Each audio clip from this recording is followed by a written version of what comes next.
ముందుగా ద్వాదశ రాశుల్లో అందరికీ నమస్కారం. నేను మీ అనంతరామ శర్మ. మనకి రాశి ఫలములు చూస్తూ ఉంటాము. ఎందుకు చూస్తాము అసలు రాశి ఫలాలు అంటే,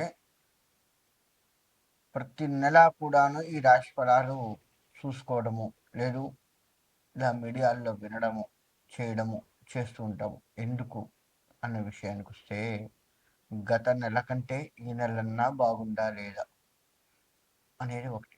ఒకవేళ బాగుంటే పర్వాలేదు, ఈ నెల మనకి సాఫీగా సాగిపోతుంది, ఈ నెల చాలా బాగుంది కాబట్టి ఈ బాగున్న దాన్ని మనం ఇంకా మెరుగ్గా ఎట్లా చేసుకోవాలి ఏమిటి అనేది చూసుకుంటాం.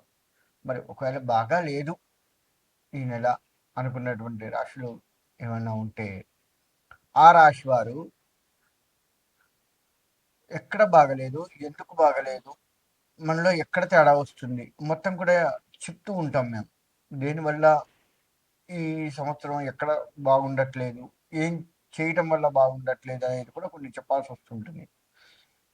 కాబట్టి అటువంటివి మనం తగ్గించుకుంటూ, అటువంటి వాటి విషయాల జోలికి పోకుండా, ఉదాహరణకి కోపం ఎక్కువ అని వచ్చింది అనుకోండి, ఈ నెల మొత్తం మనం కోపాన్ని తగ్గించుకుంటూ ఏం చేస్తే బాగుంటుంది ఇంకా అనేది ఆలోచిస్తూ మనం ముందుకు పోతూ ఈ నెల కూడా మనకు అనుకూలంగా మారేటట్లుగా చేసుకోవచ్చు. అంటే జాగ్రత్త పడటం కోసము ఈ నెల మనం కొంత జాగ్రత్త పడుతూ, తర్వాత బాగున్నదనుకోండి దాన్ని ఇంకా మెరుగ్గా ఎట్లా చేయాలి అనేది చూసుకుంటూ, లేదు దాన్నే సరళంగా ఆ విధంగా అయినా సరే ఈ నెల గడిచిపోతే సరిపోతుంది అనుకున్నట్లుగా అయినా ఆలోచిస్తూ మనం ఈ రాశి ఫలాలు తెలుసుకుంటూ ఉంటాము.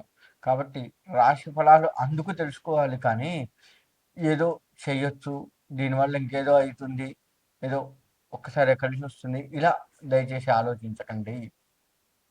మనకు ఒక్కసారి ఏది పడదు. మనం కష్టపడ్డ దాన్ని బట్టే మన యొక్క ముందుకు వెళ్ళటం ఉంటుంది. దానికి కాస్త గ్రహాలు కూడా అనుకూలిస్తూ ఉండాలి. ఆ గ్రహాల అనుకూలత ఉందా లేదా తెలుసుకుంటూ, ఒకవేళ లేకపోతే ఏం చేస్తే గ్రహాల అనుకూలత ఉంటుంది అనేది చూసుకుంటూ, మనం దానికి పరిహారాలు, దోష నివృత్తి చేసుకుంటూ, లేదు రెమెడీస్ ఏదైనా చేసుకుంటూ, మనం ఆ గ్రహాన్ని శాంతింప చేసుకొని మనకు అనుకూలంగా ఉంచుకొని ధర్మబద్ధంగా నడుస్తూ, మన రాజకీయం కానీ, ఉద్యోగ వ్యాపారస్తులు కానీ, ఏదైనా సరే చేతి వృత్తులు కానీ, ఇలా అన్ని రంగాల వారు కూడాను దానికి అనుకూలంగా వెళ్తూ మన జీవన ప్రయాణాన్ని కొనసాగించుకోవడం కోసం మాత్రమే ఈ రాశి ఫలాలు చూస్తూ ఉంటాము. కాబట్టి ఇక ముందుగా మనము ఒక్కొక్క రాశి గురించి తెలుసుకుంటూ ముందుకు వెళ్ళే ప్రయత్నం చేద్దాం. మొట్టమొదటి రాశి మేషరాశి. ఈ మేషరాశి వారికి అన్నిటా అనుకూలంగా ఉంటూ ఉంది. అసలుకే ఈ సంవత్సరం మేషరాశి వారికి అంటే జయం ఉంది అన్నిట్లో. ఈ నెలలో కూడా అదే విధముగా అనుకూలంగా ఉంది. కాబట్టి ఈ రాశి వారు ఆర్థికంగా నిలదొక్కుంటారు. ఆరోగ్యం బాగుంటుంది ఈ రాశి వారికి. స్త్రీ మూలకంగా ధనలాభం చేకూరుతుంది. బంధుమిత్రులతో సఖ్యత కుదురుతుంది. మిత్రుల యొక్క సహాయ సహకారములు కూడా ఈ రాశి వారికి లభిస్తూ ఉంటాయి. ఇంకా ఈ రాశి వారు ముఖ్యంగా వ్యాపారస్తులు జాగ్రత్త వహిస్తూ వ్యాపారం కొంత చేయవలసి ఉంటుంది. మరి బాగుంటుంది, ఇంకా జాగ్రత్త దేనికి అంటే, బాగుంటుంది అన్న ఒక్క ఇదితో ఈ రాశి వారు ఉన్నటువంటి వ్యాపారం ఏం చేస్తూ ఉంటారంటే, కొంచెం అతిగా ముందుకు వెళ్తూ ఉంటారు. ఆచితూచి వెళ్తూ ఉండడం మంచిది వ్యాపారస్తుల వరకు. ఇక వృత్తి ఉద్యోగం, వృత్తి చేతి వృత్తి చేయి వారికి బాగుంటుంది. దాని మీద కొంచెం మీరు నిర్లక్ష్యం చేయకుండా ధ్యాస దాని మీద పెట్టి సరైన ధరకి మీకు అమ్ముడుపోతూ ఉంటుంది. మీరు చేసే ఏ వృత్తి అయినా సరే, చేతి వృత్తి విషయాల్లో ఏ వృత్తి అయినా అత్యధిక ఆశకు పోకుండా చేసుకుంటూ ఉంటే విజయం మీదే అవుతుంది ఇక్కడ. అంటే మీకు అనుకూలమైనటువంటి ధర వచ్చి మీకు అన్నిటా బాగుంటుంది. ఇక విద్యార్థుల విషయానికి వస్తే, అధికంగా శ్రమ పడవలసి వస్తుంది. చదువు విషయంలో ఎక్కువగా చదువుకోవాలి. ఎందుకు ఎక్కువగా చదువుకోవాలి అంటే, వీరు ఆశించినంత ఫలితాలు ఒక్కొక్కసారి దక్కకపోవచ్చు. కొంచెం వీరికి బద్ధకాన్ని కాస్త దూరం చేస్తే సరిపోతుంది విద్యార్థులు. ఆ బద్ధకమే వీళ్ళని ముప్పు తిప్పలు పెడుతూ ఉంటుంది. కాబట్టి కాస్త ఆ విషయంలో ఉండండి. ఇక ఈ రాశి వారు రాజకీయ పరమైనటువంటి వారు ఎవరైతే ఉన్నారో, రాజకీయంలో కొత్తగా వచ్చేటువంటి వారు జాగ్రత్త వహించండి. కొత్తగా వచ్చేటువంటి వారికి పైనటు ఉన్నటువంటి వారు చేయూతనివ్వడం జరుగుతూ ఉంటుంది. వారి మన్ననలు పొందటం కోసంగా మీరు కొంచెం కష్టపడవలసి వస్తుంది. 1, 4 సార్లు వారిని విసిగించకుండా మళ్ళీ మనం కలుస్తూ, వాళ్ళకి కావాల్సినవి చేసి పెడుతూ ఉన్నట్లయితే వాళ్ళ మన్ననలు పొందటానికి కొంత ఆస్కారం కనపడుతుంది రాజకీయంగా. మరి మేము ఆల్రెడీ రాజకీయంలో ఉన్నాం కదా అనుకున్నటువంటి వారు కూడాను ప్రజల్లోకి వెళ్ళేటప్పుడు ఆచితూచి వెళ్ళవలసి వస్తుంది. ప్రజల్లోకి వెళ్తూ ఉంటే ఆచితూచి వెళ్ళవలసి వస్తుంది. ఇక వ్యవసాయం రంగం వారికి సరైన పని అంటే చేలో పుష్కలమైన పని ఉంటుంది. కలుపు ఎక్కువగా వస్తూ ఉంటుంది ఈ నెలలో.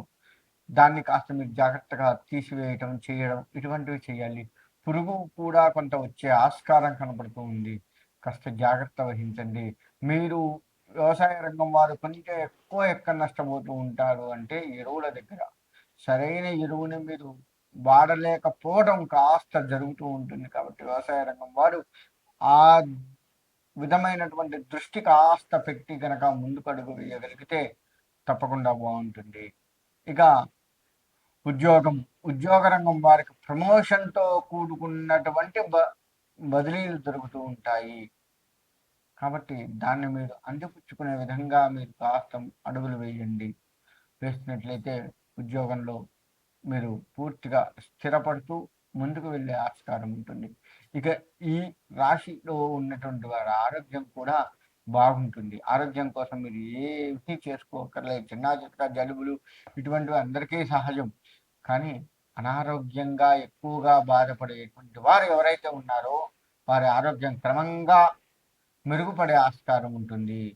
కాస్త ఈ రాశి వారు శివాభిషేకం చేస్తూ ఉండండి. శివాభిషేకం చేయడం వల్ల ఏమవుతుంది అంటే, శివుడు లయకారకుడు. మనలో ఉన్నటువంటి దుర్గుణాలు ఏదైనా ఉంటే లయం చేసుకొని మనల్ని ఉద్ధరిస్తూ ఉంటాడు. ఈ రాశి వారికి మొట్టమొదటగా అన్నీ బాగుంటాయి. కాబట్టి ఎక్కడైనా చిన్న చిన్న ఇబ్బందులు కూడా ఉంటాయి కదా. అందరికీ అన్నీ బాగుంటాయి కానీ ఎక్కడో చిన్న మనం చేసేటువంటి పొరపాట్ల వల్ల ఇబ్బందులు కలుగుతూ ఉంటాయి. కాబట్టి ఆ విధమైన ఇబ్బందులు కలగకుండా అభిషేకాన్ని కనుక చేసుకున్నట్లయితే, శివాభిషేకాన్ని కనుక ప్రతి సోమవారం కూడా చేసుకున్నట్లయితే మీకు ఇంకా బాగుంటుంది. కాబట్టి ఈ రాశి వారు ఆ విధంగా అడుగులు ముందుకు వేస్తూ చక్కటి శివానుగ్రహాన్ని పొందాలి అని కోరుకుంటూ సెలవు తీసుకుంటాం. ద్వాదశ రాశుల వారికి చెప్పేది ఏంటయ్యా అంటే, నేను ఇప్పుడు చెప్పినట్లుగా మీరు పరిహారాలు చేసుకుంటూ మీ రాశుల రీత్యా మీరు ముందుకు వెళ్ళండి. ఆ పరిహారాలు చేసుకోకపోతే నిజంగా ఇబ్బందులు వస్తాయి. అందులో ఎటువంటి సందేహం లేదు.